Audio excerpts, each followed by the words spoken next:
Good evening students. Good evening sir. जो हम लोग आप लोगों का ये एप्टीट्यूड एंड रीजनिंग का एक लेक्चर सीरीज शुरू कर रहे हैं, ओके। तो इसमें मैं आप लोगों को 35 to 40 टाइप्स के जो भी हमारे पास टॉपिक्स हैं उन सबको कवर करने की कोशिश करूँगा।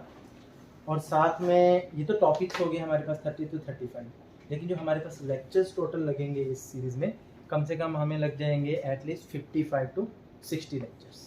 और जो जो टॉपिक्स मैं कवर करवाने जा रहा हूँ पहले तो मैं ब्रीफ कर लूँगा आप लोगों के साथ में, उसके बाद वन बाय वन हम जो है वो लेक्चर वाइज जो है सारा अपना काम शुरू कर देंगे। तो फर्स्टली जो मेरा लेक्चर रहेगा आज का तो बेसिकली इंट्रोडक्टरी लेक्चर रहेगा। इंट्रोडक्टरी में आप लोगों को बता दूंगा कि कौन सा टॉपिक हम कितना टाइम में और कितने लेक्चर्स में कवर करने वाले हैं। जो हम लोगों का फर्स्ट मैं शुरू करने वाला हूँ नंबर सिस्टम।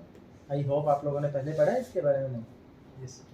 हाँ, नंबर सिस्टम को मैं आप लोगों को कम से कम 10 to 12 लेक्चर्स में कंप्लीट कराऊंगा। इसमें क्या क्या कवर अप करेंगे हम लोग, जैसे आप लोगों के पास नंबर्स के बारे में, real number, imaginary numbers, prime numbers, rational number, irrational numbers, fractions, then एक नंबर है उसके नंबर ऑफ फैक्टर्स निकालने हैं, सम ऑफ फैक्टर्स क्या होगा, प्रोडक्ट ऑफ फैक्टर्स क्या होगा, HCF, LCM जो आप लोगों ने पढ़ा होगा, हाईएस्ट कॉमन फैक्टर और लीस्ट कॉमन मल्टीपल।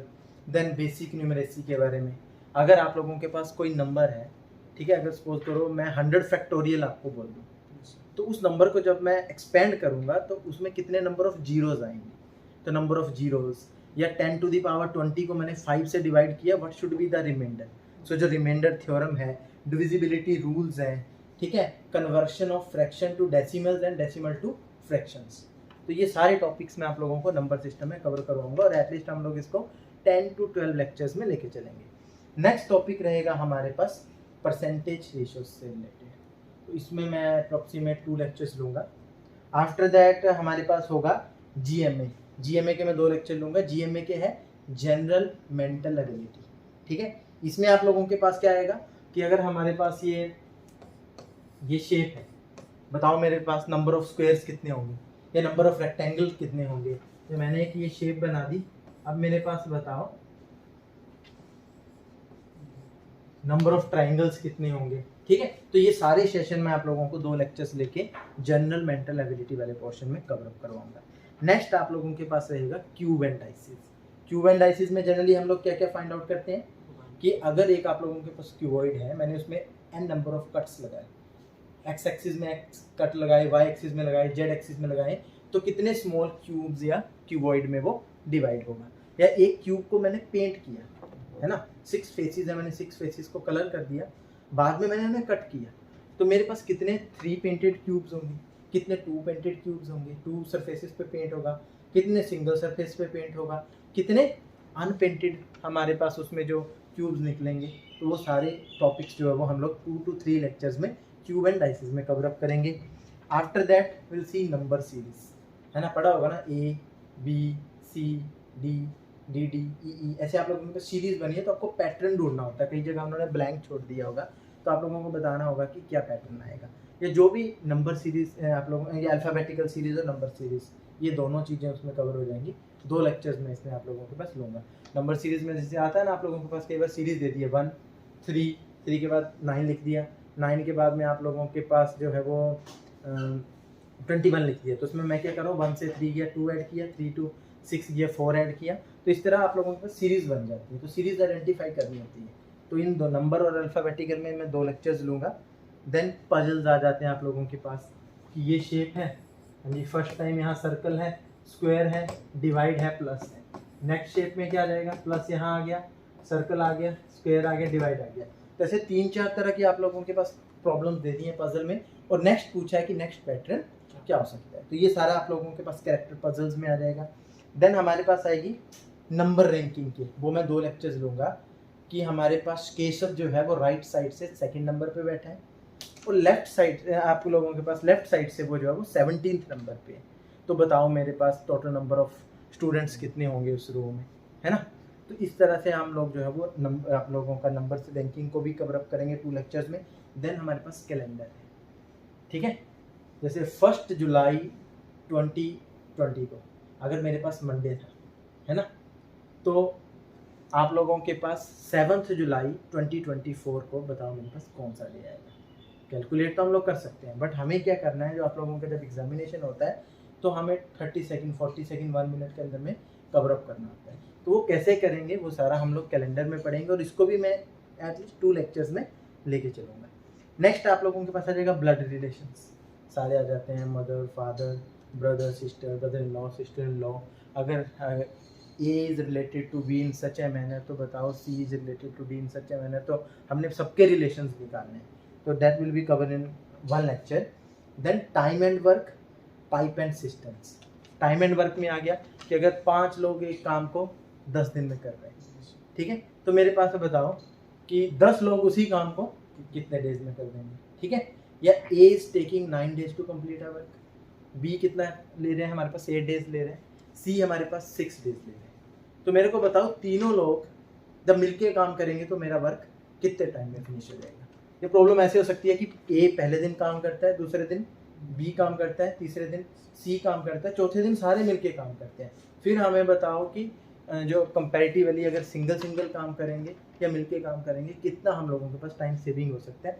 तो वो सारी चीज़ें हम लोग जो आप लोगों के पास टाइम एंड वर्क में, और सिमिलरली चीज़ जो आप लोगों की वर्क की चीज़ है वो पाइप एंड सिस्टम्स में भी सेम है कि अगर एक इनलेट पाइप है जो एक टैंक को 10 मिनट में भर रही है, एक आउटलेट पाइप है सेम टैंक को 20 मिनट्स में खाली कर देती है। अगर मैं दोनों पाइप्स को सेम टाइम के ऊपर मैं अगर ओपन कर दूं तो मेरे को बताओ कि टैंक कितने टाइम में फुल है।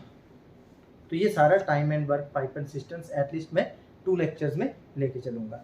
नेक्स्ट हमारे पास आएगा अर्थमेटिक प्रोग्रेशन और ज्योमेट्रिक प्रोग्रेशन। ये जो हमारे पास जो सीरीज़ होती है आप लोगों के पास कि सम क्या होगा, प्रोडक्ट क्या होगा सीरीज़ में, या आप लोगों के पास नंबर दिया है और nth टर्म पूछ ली जाए, या आप ये सारी चीज़ें हम लोग अर्थमेटिक सीरीज और ज्योमेट्रिक प्रोग्रेशन में पढ़ेंगे। नेक्स्ट मैं कवर करूँगा आप लोगों के पास एक लेक्चर में पार्टनरशिप, ठीक है।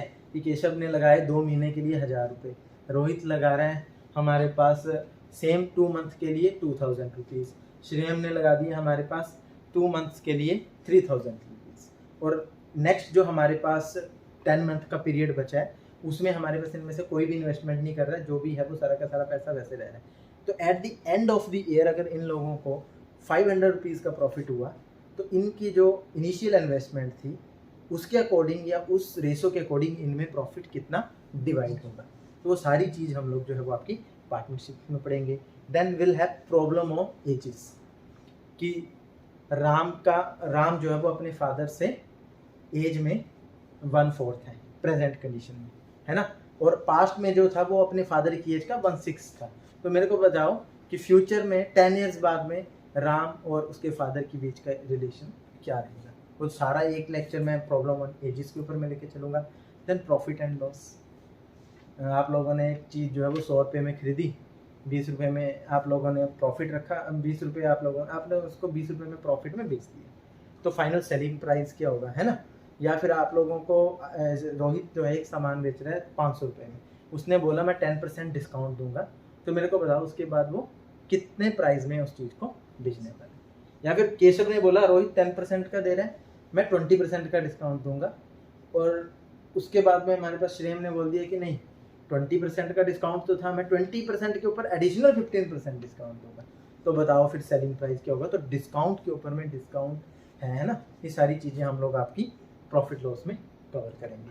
देन क्लॉक्स का आ जाएगा कि अगर मेरे पास 5:25 हो रहे हैं तो मेरे को बताओ आपकी मिनट हैंड और आवर हैंड के बीच का एंगल क्या रहेगा, ठीक है। या 5:25 हो रहे हैं या 5:30 हो रहे हैं, तो मेरे को बताओ कि इन दोनों के बीच का एंगल क्या रहेगा। तो ये सारी चीज़ें हम लोग जो है वो क्लॉक्स में पढ़ेंगे। नेक्स्ट मैं 2 लेक्चर लूँगा नॉन वर्बल रीजनिंग के। नॉन वर्बल रीजनिंग में आप लोगों को पता है जो भी रीजनिंग वाले पोर्शंस है वो कुछ कवर अप हो जाएंगे हमारे पास। नेक्स्ट कम से कम 3 से 4 लेक्चर्स में कवर कराऊंगा परम्यूटेशन एंड कॉम्बिनेशन। परम्यूटेशन और कॉम्बिनेशन क्या है, आप लोगों के पास सपोज करो सिलेक्शन है, मेरे पास जैसे आजकल क्रिकेट मैच चल रहे हैं, 16 प्लेयर्स हैं, मुझे 11 को सिलेक्ट करना है। 16 में से मैं 11 को कितने वेज में सिलेक्ट कर सकता हूँ, है ना। तो ये सारी चीज़ आ जाएगी आप लोगों की कॉम्बिनेशन में। क्या डिफरेंस रहता है परम्यूटेशन और कॉम्बिनेशन में?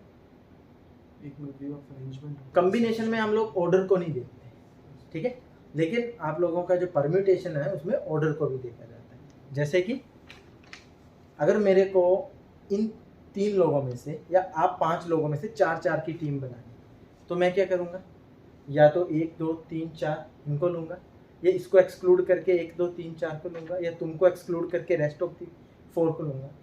लेकिन कॉम्बिनेशन, या मान लो मैंने 2 ही बच्चों को सिलेक्ट करना है, तुम दोनों को सिलेक्ट करूँगा, या इन दोनों को सिलेक्ट करूँगा, या इन दोनों को सिलेक्ट करूँगा, या केशव और श्रेयम को सिलेक्ट करूँगा। तो जब परमुटेशन के केस में मेरे पास श्रेयम और केशव, चाहे मैं पहले श्रेयम को सिलेक्ट करूँ फिर केशव को सिलेक्ट करूँ, या पहले केशव को सिलेक्ट करके फिर बाद में श्रेयम को सिलेक्ट करूँ, वो एक ही चीज़ है। लेकिन अगर मैं नंबरिंग के केस में बोलूँ, मैं लिख रहा हूँ 1 2 और उसके बाद 2 नंबर्स है ना मेरे पास, 2 अल्फ़ाबेट्स को, 2 मैंने न्यूमेरिक को लिया, एक लिखा 1 and 2 और एक लिखा 2 and 1, दोनों ही डिफरेंस है। इसका मतलब यहाँ पे आप लोगों का ऑर्डर मैटर करता है। तो वो चीज़ जहाँ पे भी ऑर्डर मैटर करेगा वो आएगी परमुटेशन, जहाँ ऑर्डर मैटर नहीं करेगा वहाँ आ जाएगी आप लोगों के पास कॉम्बिनेशन। लेट यू, तो इसमें मैं कम से कम ज़्यादा नहीं दूँ क्योंकि सबसे टफेस्ट टॉपिक माना जाता है एप्टीट्यूड का। 4 लेक्चर्स या 5 लेक्चर्स में इसको कवर अप करने की कोशिश करूँगा। देन है हमारे पास टाइम, स्पीड एंड डिस्टेंस। ठीक है, टाइम, स्पीड एंड डिस्टेंस में कौन कौन से टॉपिक कवर हो जाएंगे आप लोगों के पास? Upstream downstream of boats, train का, बसेस का, ये सारे के सारे जो टॉपिक इसमें कवर हो जाएंगे। इसको भी मैं 2 से 3 लेक्चर में लेके चलूँगा। एक आता है आप लोगों को डायरेक्शन सेंस इसके, है ना, कि राम 10 मीटर के लिए चला, नॉर्थ की डायरेक्शन में चला था, देन आगे चल के राइट मुड़ गया, 5 मीटर चला, फिर लेफ्ट मुड़ गया, 3 मीटर चला, फिर लेफ्ट मुड़ गया, 2 मीटर चला। तो फाइनली आप लोगों ने बताना है कि अब जो फाइनल पोजीशन पे है वो किस डायरेक्शन में रुका हुआ है। तो कुछ इस तरह की प्रॉब्लम मैं जो है वो एक आध लेक्चर में इसको भी लेके चलूँगा डायरेक्शन सेंस में। And after that will have geometry and mensuration. Geometry and mensuration में कौन कौन से पोर्शन कवर होंगे आप लोगों के पास? Triangle, rectangle, square, parallelogram, rhombus. ठीक है, तो ये सारी चीज़ें जो है हमारे पास ज्योमेट्री एंड मेंसुरेशन में कवर अप होंगी। इसके 2 लेक्चर दूंगा मैं आप लोगों के। Then will have data interpretation. Data interpretation में क्या जाता है आप लोगों के पास? एक पाई चार्ट दिया है, बार डायग्राम दिया हुआ है, लाइन डायग्राम दिए हुए हैं, वहाँ से आप लोगों ने कैसे डाटा को स्टडी करना है वो सारा आप लोगों के पास आ गया डाटा इंटरप्रिटेशन में। उसके लिए भी मैं आप लोगों के 2 लेक्चर लूँगा। उसके बाद क्या है आप लोगों के पास? Venn diagram. मेरे पास 100 बच्चों की क्लास है, 100 में से मैंने बोला मैथ और इंग्लिश का पेपर है, ठीक है, 60 बच्चे दोनों में पास हो गए, 30 बच्चे सिर्फ मैथ में ही पास हैं, 30 बच्चे सिर्फ इंग्लिश में ही पास हैं। तो मेरे को बताओ कि कितने बच्चे हैं जो एटलीस्ट एक सब्जेक्ट में फेल हुए हैं। ये सारी प्रॉब्लम्स किस तरह से टैकल की जाती हैं? वेन डायग्राम के थ्रू। Then compound interest and simple interest, एक लेक्चर में मैं इस टॉपिक को कवर कराऊंगा। देन रेशियो एंड प्रोपोर्शंस, है ना, सपोज करो 10 लीटर ऑफ मिल्क मैंने 15 रुपये पर लीटर के हिसाब से उसको सेल किया, लेकिन तुमने कहा कि नहीं ऐसे तो प्रॉफिट नहीं बनेगा भाई, 5 लीटर पानी मिला दो। अब मेरे पास क्वांटिटी कितनी मिल गई? 15 लीटर। अब मैंने सेम मिल्क को 14 रुपये लीटर के हिसाब से बेच दिया ताकि दूसरे को लगे कि मैं तो इसको कम प्राइस पे बेच रहा हूँ। तो अब बताओ मेरे को कि प्रॉफिट कितना? अगर मेरे पास 10 लीटर को 15 रुपये पे बेचता, या मैं 5 लीटर उसमें वाटर ऐड करने के बाद मिक्सचर को जो है वो 14 रुपीज़ पर लीटर के हिसाब से सेल कर रहा हूँ, तो मेरे पास ओरिजिनल प्रॉफिट कितना होना है ना। तो ये सारा आप लोगों के पास रेशियो एंड प्रोपोर्शंस में कवर, ये रेशियो और प्रोपोर्शंस, इसी के साथ में चैप्टर आपका मिक्सचर एंड नेविगेशन, ये सारी चीज़ें एक ही इसमें कवर अप हो जाएंगी। देन हमारे पास सिलोजियम्स जो मेरा आखिरी टॉपिक रहेगा। जैसे आप लोगों ने पढ़ा होगा ऑल डॉग्स आर एनिमल्स, ठीक है, रैट्स, या ऐसे करके कुछ आप लोगों में जो स्टेटमेंट बेस्ड बनते हैं वो आते हैं आप लोगों के पास सिलोजियम्स। तो आप लोगों ने बताना होता है कि which statement is true, which statement is not true. तो ये चीज़ें हम लोग आपकी सिलोजियम में, उसमें भी 3 से 4 लेक्चर में कवर अप करके चलूँगा। तो मुझे लगता है मैंने अभी आप लोगों के पास 30 to 35 तरह के टॉपिक डिस्कस कर लिए हैं कि हम क्या क्या इस अपनी लेक्चर सीरीज़ में काम करने वाले हैं। ओके, और किसी लेक्चर के आप लोगों किसी टॉपिक के एक ही लेक्चर बनेगा, किसी टॉपिक में हमारे पास जैसे नंबर सिस्टम बहुत बड़ा है, 10-12 भी बन रहे हैं, परमुटेशन कॉम्बिनेशन में 3-4 बन रहे हैं, बाकी में 2 या 1 लेक्चर भी बन रहे हैं। तो मुझे लगता है कि 55 to 60 लेक्चर्स लगेंगे हमें इस सीरीज़ को कंप्लीट करने के। Let you. तो अभी जो हम लोग नेक्स्ट सेशन में जो करेंगे उसमें हम लोग लेक्चर नंबर 1 नंबर सिस्टम से शुरू करेंगे, और नंबर सिस्टम में भी हम लोग जो है आप लोगों का real number, imaginary number, rational, irrational, fractions, कुछ प्राइम नंबर्स, इन सबको डिस्कस करेंगे। Clear to you? तो करते हैं फिर आज से हम लोग इस सीरीज़ को स्टार्ट।